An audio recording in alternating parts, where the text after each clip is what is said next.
నాగర్ కర్నూలు జిల్లా తోడుకుర్తి గ్రామ పంచాయతీ పరిధిలోని రామరెడ్డిపల్లి తండాలో వింత ఆచారం జరిగింది. మామిడి చెట్లకు పెళ్లి చేశారు. ఉమ్మడి కుటుంబ సభ్యులంతా కలిసి శాస్త్రీయబద్ధంగా పెళ్లిళ్లు జరిపించారు. వేద మంత్రోచ్చరణాల మధ్య బంధుమిత్రులు కుటుంబ సభ్యుల సమక్షంలో పెంచి పెద్ద చేసిన మామిడి చెట్లకు పెళ్లిళ్లు జరిపించారు. పండిన పంటను సొంతం చేసుకున్నారు.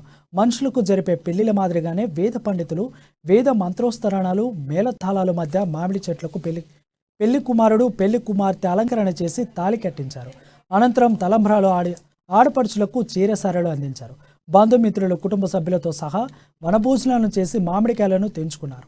మామిడి చెట్ల నుంచి వచ్చే ప్రతిఫలాలను స్వీకరించే ముందు తమ పెద్దలు చెప్పిన ఆనవాయితీ ప్రకారం మామిడి చెట్లకు పెళ్లిళ్లు జరిపిస్తున్నట్లు కుటుంబ సభ్యులు తెలిపారు.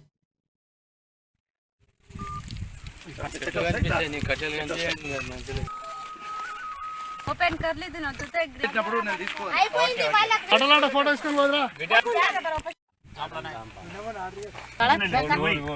ఇక్కడ చూపి నమస్కారం చేసుకుని మామిడి చెట్లకు పూజలు చేయాలనే విషయాలను కూడా మాకు తెలుసు. కానీ ఇంతవరకు ఈ జనరేషన్ ఉన్న వాళ్ళకి అందరికీ తెలియదు.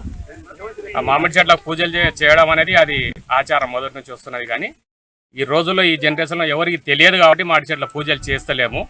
కాబట్టి ఆ పూజల్ని మేము చేసుకుంటున్నాం. మేము 5 మంది అన్నదమ్ములం కలిసి మేము చేసుకుంటున్నాము. అటు పూజ చేసే వరకు మామిడి చెట్ల పెళ్లి చేసే వరకు ఏ ఫలాలు కూడా మా ఇంటి వాళ్ళు ముట్టుకోకూడదు.